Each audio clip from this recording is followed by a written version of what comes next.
Hello again, everyone. I'm back with another DVD update. I got a mixed bag of stuff here. I got some more Dollarama Horror Haul pickups and some used DVDs I picked up from Family Video. So I'm going to start this update with the Dollarama pickups. And this first one's the only Blu-ray of this update. And it's a double feature. It's Mr. Sardonicus and Brotherhood of Satan. Stumbled upon this. I figured, hey, I'll pick this up, check this one out. I don't usually get too many older horror films, so I figured you gotta diversify the collection a little bit. I remember reading about Mr. Sardonicus in Video Watchdog like many years back, and I figured I'd check this one out. So hopefully these movies are halfway decent. I know Aaron Pinn has shown this in one of his more recent updates. Alright. Next up, we got Plasterhead. Been wanting to see this one for a while. I know it's got mixed reviews on IMDb, but I figured for $2 it's, worth checking out. Next up, we have Blood Relations.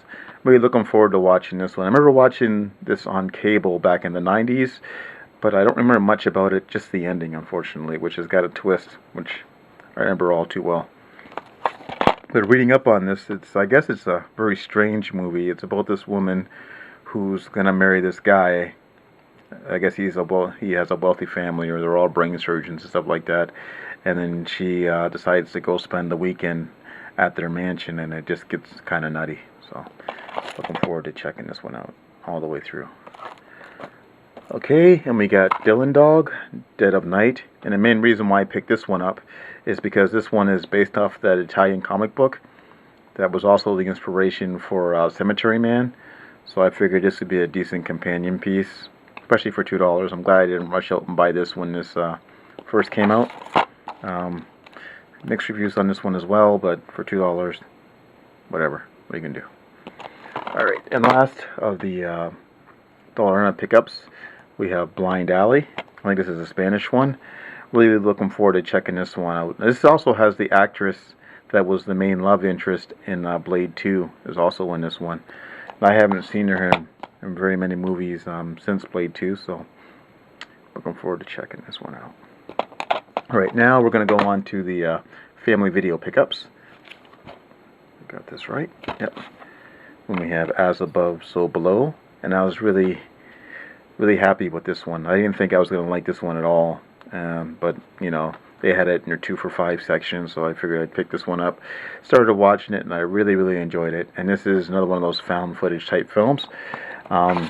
This one is such a weird combination of stuff. It's kind of like mixing Indiana Jones with a Lucio Fulci film, especially something like The Beyond or City of the Living Dead. Really enjoyed this one a lot, even in spite of the fact that it's a found footage movie. So, we like that one. Alright, next we have Fear Clinic with Robert Englund and Fiona Dourif. This is another one that I actually kind of liked, even though it's like a low-budget horror type film.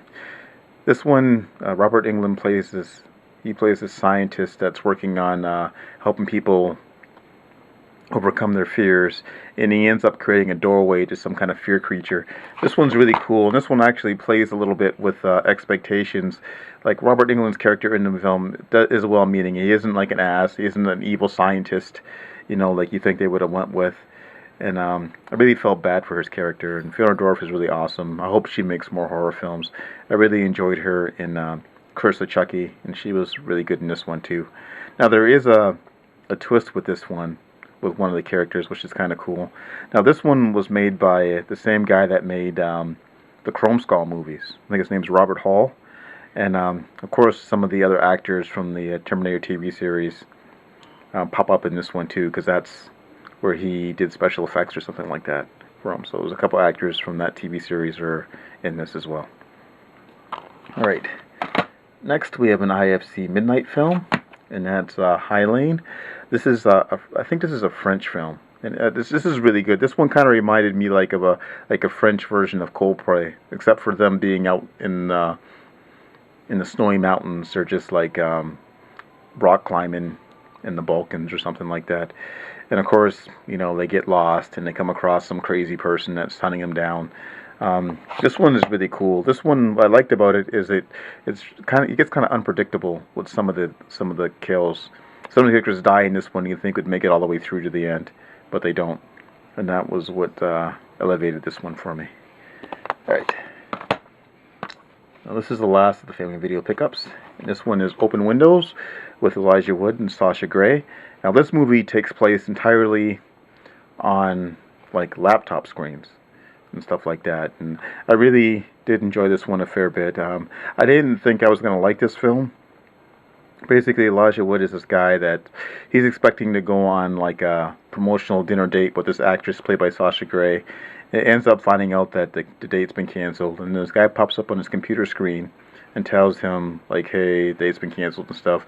But then he starts doing all the screwy stuff like hacking into Sasha Grey's character's cell phone and stuff like that, and then he starts setting him on this kind of like a scavenger hunt type thing, and then things get really, really nasty from there.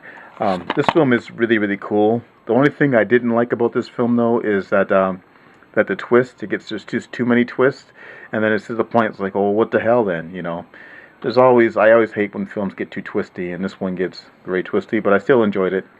This is the kind of film, like this and Unfriended, that you should probably watch on your laptop. It'd probably play better like that, because those films are, you know, social media type films. But, enjoyed this one. Alright, now we got a couple other, the last two pickups for this update. We got double feature here. This is The Night Stalker and The Night Strangler, and these were a couple of films, TV films from the 70s, and these led to the, the Night Stalker TV series with Darren McGavin. A lot of people cite this as a main inspiration for the X-Files TV show. I know Darren McGavin actually even guest starred in an episode of the X-Files back in the 90s. He's basically a news reporter who investigates all these murders and stuff like that, and ends up leading to something supernatural. These ones I haven't really watched since the 80s, so I'm kind of looking forward to watching these again. And they're not very long. Like the first feature, the Night Strangler, or Night Stalker, is like just barely 74 minutes long, and then the Night Strangler is 130 minutes long. So, of course, these are flipper discs. And last up, we have Midnight Releasing DVD, and it's American Backwoods, New Hampshire. The reason why I picked this one up is because I saw a review that Mood 616 did about this one, and I figured, hey, I'll give this one a shot. I found this at Game Cycle, so I figured I'd watch it. This one I didn't really like that much, and this one has a lot going on in it. Basically, you got these group of kids that are trying to go to some strip bar